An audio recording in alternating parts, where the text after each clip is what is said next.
Welcome to the Madison Miller Podcast. Today is Tuesday, April 21st, 2020. Today I'm going to discuss the latest with the coronavirus and a new baseball rumor that's come out and a yearly event that got canceled. Somebody that's an absolute superstar is retiring, or sport reruns are on this week. My latest mock draft and my top 10 movies of 2017. All right, we'll start with the latest coronavirus news. Baseball came out with a newer kind of plan that is rumored out there. They possibly may do a 3-state plan dividing the teams into Florida, Arizona, and Texas. Well, it says or Texas to use local facilities for the 2020 season. I think that is pretty cool to have Texas in there. Texas is a spot where cases are going down. Florida, it's just only in certain areas of the state where the cases are high, like Miami. And then Arizona is one of the states that the cases are not very much. So you're hearing Arizona a lot, and I think Arizona's absolutely the most realistic. Rob Manfred also told MLB staffers that he fully expects baseball to return this season. I think that is huge, and I think that he will end up being right here, and I like the optimism there. Another news item that I like to get to from baseball related is that A-Rod and J-Lo are making a bid to buy the Mets, and there's a little skepticism in there that an executive came out and said the chances of someone giving him that kind of money are zilch. And that came from John Heyman. So I don't know if A-Rod will actually pull the trigger and do it, but it's something to keep an eye on. And obviously the big news related to coronavirus is that Manfred came out and said the baseball will likely return this year, and obviously the 3-state news as well. The spelling bee has been canceled because of the coronavirus. I don't think I mentioned that on the show, but I saw it on the news recently and just wanted to bring that up. That's obviously on every year on ESPN. Normally a 3-day event, but they normally air the last couple rounds on 2 days. Like they'd have one day on ESPN2 and then the other day on Big ESPN. And they normally would have it around the same time as the NBA Finals. So that's obviously canceled this year. That doesn't surprise me whatsoever. Huge NFL news. Rob Gronkowski is back. The Patriots traded away his rights to the Tampa Bay Buccaneers along with a 7th-round pick for a 4th-round pick. I think that this was sort of bound to happen. I saw a report last week that the Bucs were looking to trade O.J. Howard, and I instantly thought, Gronk is coming back and he's going to play with Tom Brady. And they're going to somehow work it out. And they did. And Tom Brady passed his physical, so he'll be a member of the Tampa Bay Buccaneers along with Tom Brady and Mike Evans and Chris Godwin and all the other pieces they have there. I think that either Cameron Brate or O.J. Howard will be on the move. Whether that is on Thursday night, Friday night, or at some point later in the off season. I think it's more likely that Howard gets moved than Brate, because Howard's the name that's been floating out there more than Brate's name, and I think they really liked Cam Brate. So I think that O.J. Howard will be the tight end on the move. So this is a big deal, obviously. And when he got unmasked on The Masked Singer a couple of weeks ago as the White Tiger, which, by the way, everybody knew that he was the White Tiger, he said that he didn't rule out returning to the NFL. And I kept that in mind last week when I saw that O.J. Howard rumor. And then he was on Andy Cohen's show recently, and he said that he wasn't necessarily done playing football. So here we are, and Gronk is back. All right, now I want to talk about some sports reruns that have been on recently. Yesterday they re-aired Colts Patriots from 2005. Peyton Manning and the Colts went up to Foxborough and destroyed the Patriots. I believe the score was 40-21. That Patriots team wasn't very good. They had a lot of injuries, and the Colts were undefeated at the time, 7-0. The Pats were 4-3, and then Peyton got a rare win in Foxborough, and they remained undefeated. Tonight, ESPN is re-airing Yankees-Mariners from 1995 in that extra inning classic that sent the Mariners to ALCS. So that was obviously a very good game, and it cost Buck Showalter his job. They hired Joe Torre. The rest is history. So there's a lot of what-ifs with that game. And then tomorrow night, Game 4, 2008 NBA Finals. Lakers had a big lead in that game, and the Celtics came from behind and won that game to even up the series at 2 apiece. So that was obviously a really big game. And I believe I want to say the Celtics won Game 5, went up 3-2, and then they closed it out in 6. Because I think the Lakers ended up winning Game 2 in Boston and Game 3 at home. And then the Celtics wound up winning the next 3 in a row, and the Lakers were up 2-1 in that series. And then they're also re-airing Game 6, which the Celtics clinched, and Kevin Garnett with his famous "anything is possible" line at the end of that game. So that's on Wednesday night. And then obviously Thursday night's the draft. So there's not going to be any special re-airs on Thursday or Friday or Saturday, unless if NBC and CBS have a couple of them. And speaking of re-airs, tonight on ESPN2 they're re-airing the 2017 draft. So that's obviously the Patrick Mahomes, Deshaun Watson draft. Bears took Mitchell Trubisky over them. Niners trade down from 2 to 3 and take Solomon Thomas. That wasn't a good pick. And then the Myles Garrett was taken number 1 overall that year. So that draft actually turned out to be really good. I did a redraft of that draft 2 weeks ago, and that draft turned out to be a loaded draft. And next week I'm going to do the 2015 drafts in each sport. I was going to do it this week, but the NFL draft's this week, so I wanted to spend my focus on the podcast work for that and all the activities I have planned for tomorrow and Thursday on the show as well. And speaking of that mock draft, I'm going to do it right now. It's my 9th version of it. It should be fun to do. A lot of chalk at the top from the mock draft I did yesterday, but a lot of mixing around in the middle and at the end of the mock draft. So now, without further ado, here is my 9th version of my 2020 NFL mock draft. Number 1, Cincinnati Bengals, Joe Burrow, quarterback, LSU. After what was a breakout season which led him to a Heisman Trophy, Burrow emerged as a favorite to go first overall in the draft. The Bengals want to move on from Andy Dalton and start fresh year with Burrow, who second-year coach Zach Taylor could help develop into the franchise quarterback the team is looking for. 2, Washington Redskins, Chase Young, defensive end, Ohio State. Young is the best player in this draft, and he falls one spot due to the Bengals' quarterback need.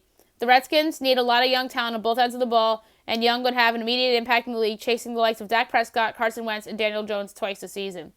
3, Detroit Lions, Jeff Okudah, cornerback, Ohio State. This is an interesting spot because this is the spot where someone could come and trade up for a quarterback, and the Lions can get a nice haul back. The Lions are a team that are in dire need of secondary help after the trading of Darius Slay, and Okudah is the best defensive back in the draft, although you could argue they should take Derek Brown of Auburn due to their need on the interior of their defensive line.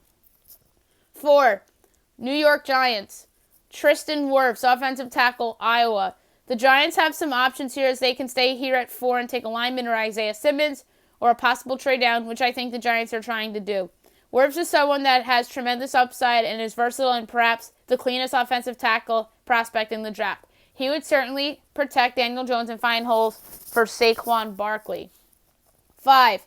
Miami Dolphins. Justin Herbert, quarterback, Oregon. There's always a saying, when there's smoke, there's fire. That feels like the case here as the Dolphins pass on Tua Tagovailoa for Herbert due to the health concerns of Tua, who they loved a year ago. Herbert could have declared last season, but stayed at school one more season to try to improve his stock, but I feel that he would have been a first-round pick last season, too. 6. Los Angeles Chargers. Tua Tagovailoa, quarterback, Alabama. The Chargers take their chances and select Tagovailoa after the Dolphins select Herbert. Tua was the consensus number 1 overall pick and prospect in this draft before his hip fracture in November, and if he proves to stay healthy and is the same guy he was before the injuries, the Chargers land themselves a franchise guy. 7. Carolina Panthers. Derek Brown, defensive tackle, Auburn. The Panthers once had a great defense, but now it looks like a unit that needs reinforcements.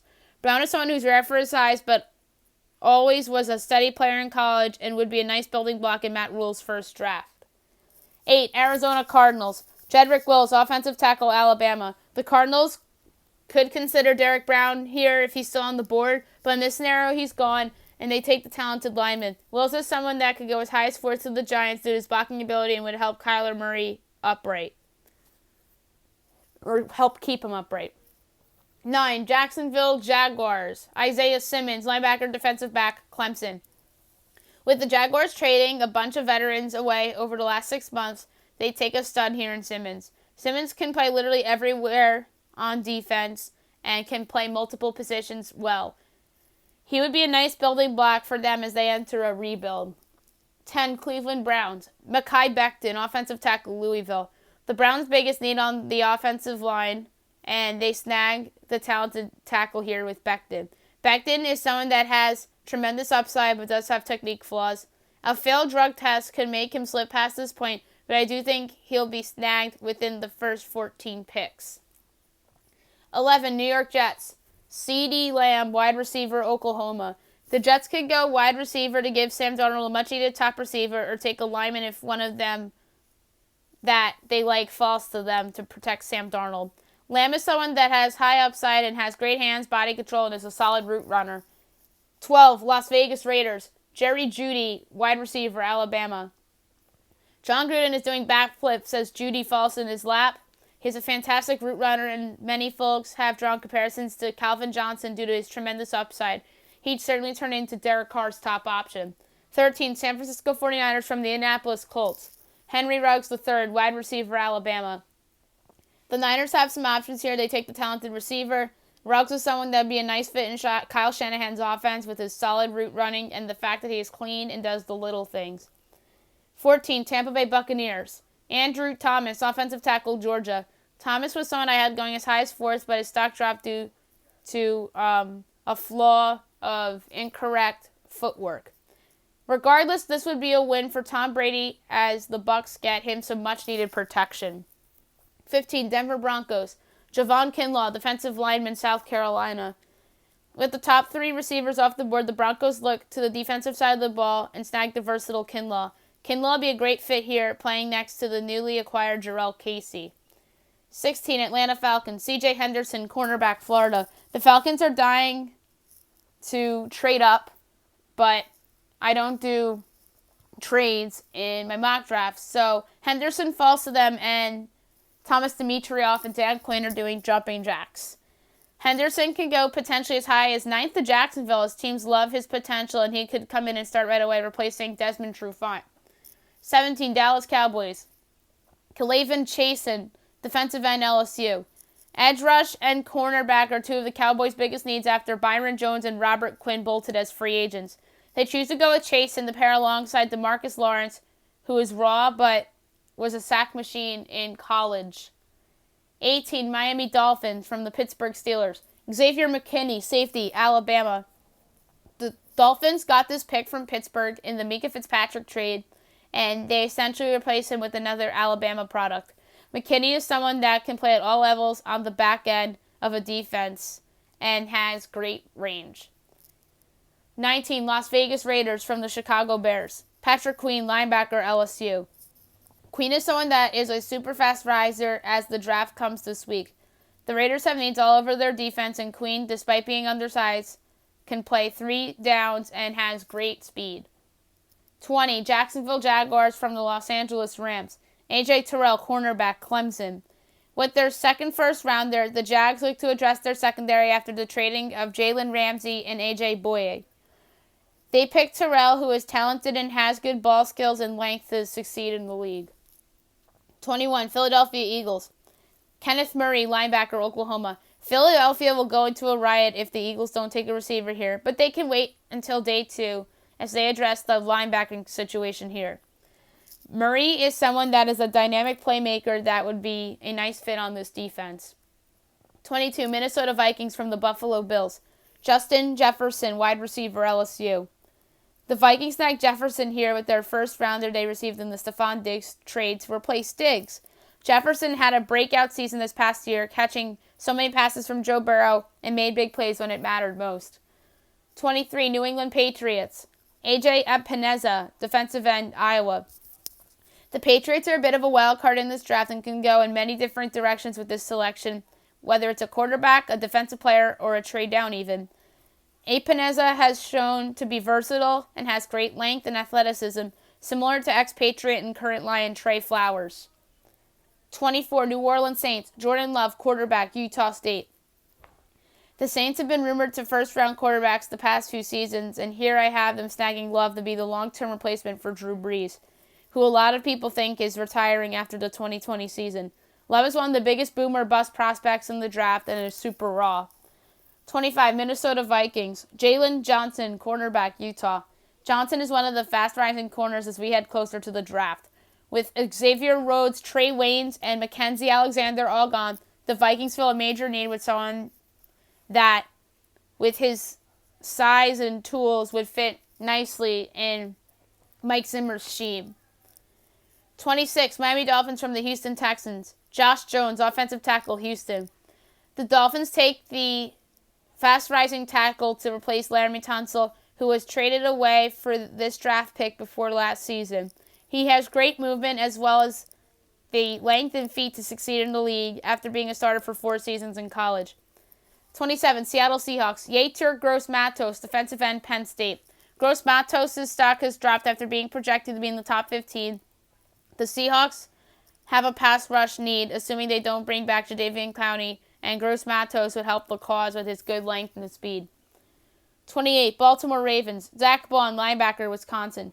Bond is someone that admitted last week that he had tested positive for a diluted sample, which could hurt his draft stock. The Ravens have a need at the linebacker position, and Bond would be a nice fit with his athleticism to drop and cover.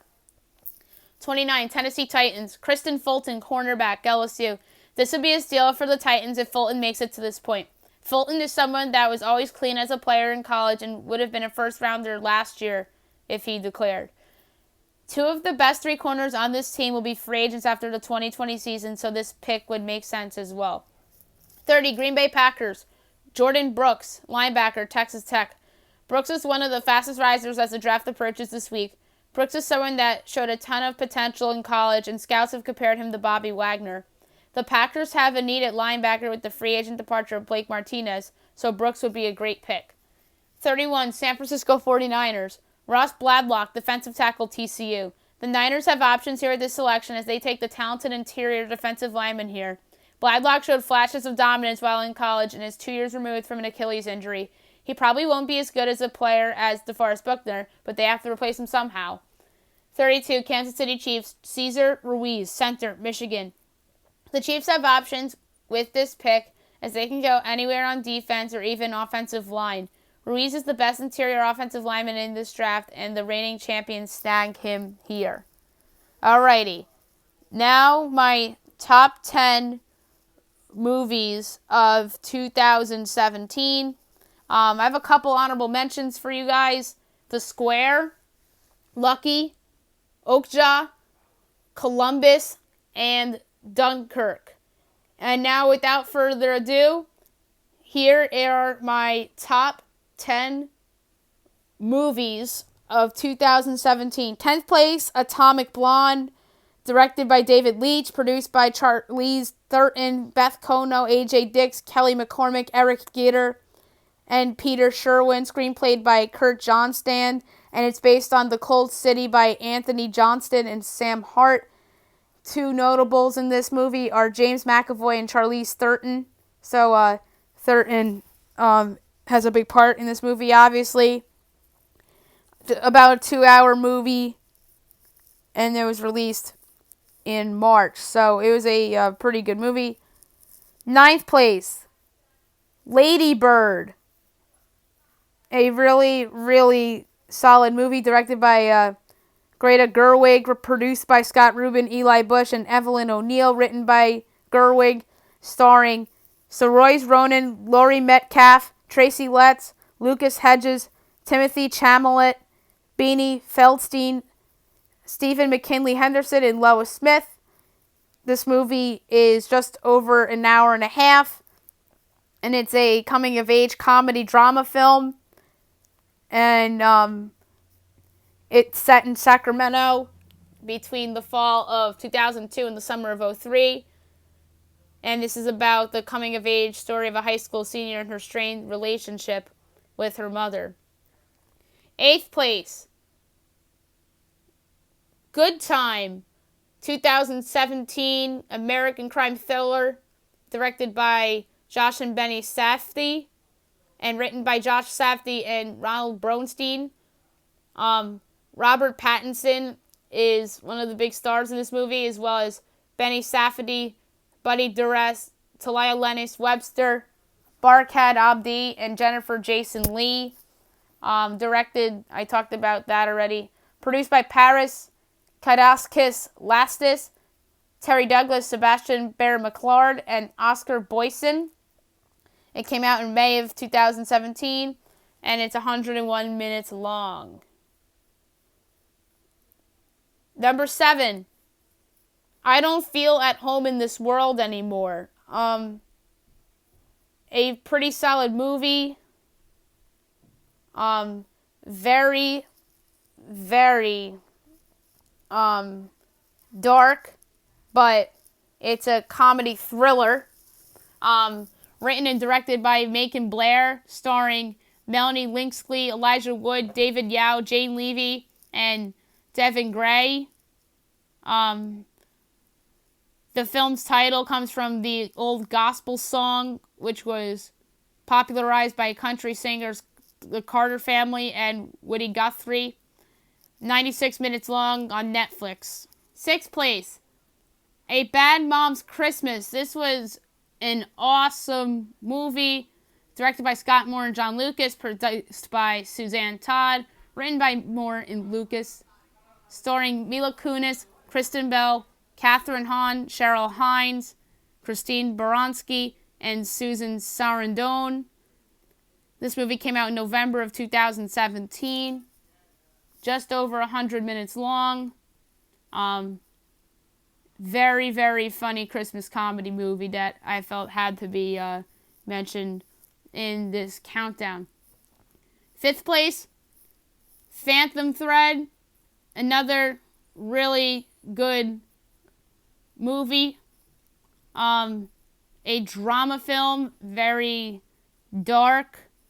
Directed by Paul Thomas Anderson, produced by Anderson, Joanne Salar, Megan Ellison, and Daniel Lupai, starring Daniel Day-Lewis, Leslie Manville, and Vicky Krieps, are the notable actors and actresses in this movie. It was released on Christmas Day of 2017. 4th place, Before I Fall, a very dramatic teen film starring Zoe Deutch, Halston Sage, Logan Miller, Keon Lawley, Jennifer Beals, Diego Boneta, and Elena Camporis. directed by Ryru So Young, produced by Matthew Kaplan, Brian Robbins, and Jonathan Shastak, written by Maria Magnetti, and it's based on a book, Before I Fall, by Lauren Oliver. Third place, Lady Macbeth.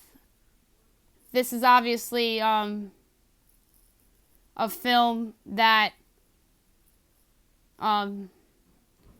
didn't come out in the U.S. until, or didn't come out in the U.S., really. It was a UK movie that came out in 2017, a British drama film based on the novel Lady Macbeth of the Mustang District by Nikolai Leskov, starring Florence Pugh, Cosmo Jarvis, Paul Hilton, Naomi Ike, and Christopher Fairbank. Directed by William Allord. Produced by Fodla Cornyn O'Reilly. Screenplay by Alice Birch. Just under an hour and a half long. Second place, Wormwood. It's actually a mini-series, but for whatever reason, it's kind of considered a movie. 6-part documentary on Netflix. Very dark drama. Starring Peter Sagsard, Molly Parker, Christian Camargo, Scott Sefford, Tim Blake Nelson, Jimmy Simpson, Bob Babylon, and Michael Chernus. The episodes are about 45 minutes long, and it came out at the end of December of 2017.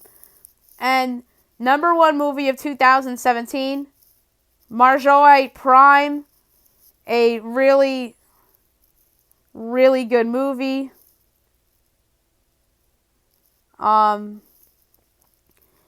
Came out in Korea in October of 2017, and it came out here in the U.S. in August of 2017. A science fiction film directed by Michael Almereyda, based on Jordan Harrison's play of the same name, starring John Hamm, Tim Robbins, Gina Davis, and Lois Smith. And it was screened for buyers at the 66th Berlin International Film Festival, and it premiered at the 2017 Sundance Film Festival, just under 100 minutes long. And that was my pick for the top movie of 2017. That's it for today's show. I'll be back tomorrow with another mock draft, more coronavirus-related sports and pop culture news. We'll preview The Masked Singer. We'll preview Who Wants to Be a Millionaire and anything else that happens in the world of sports. I'll also have my top 10 artists of 2017 as well. Hope you guys have a great day, everyone.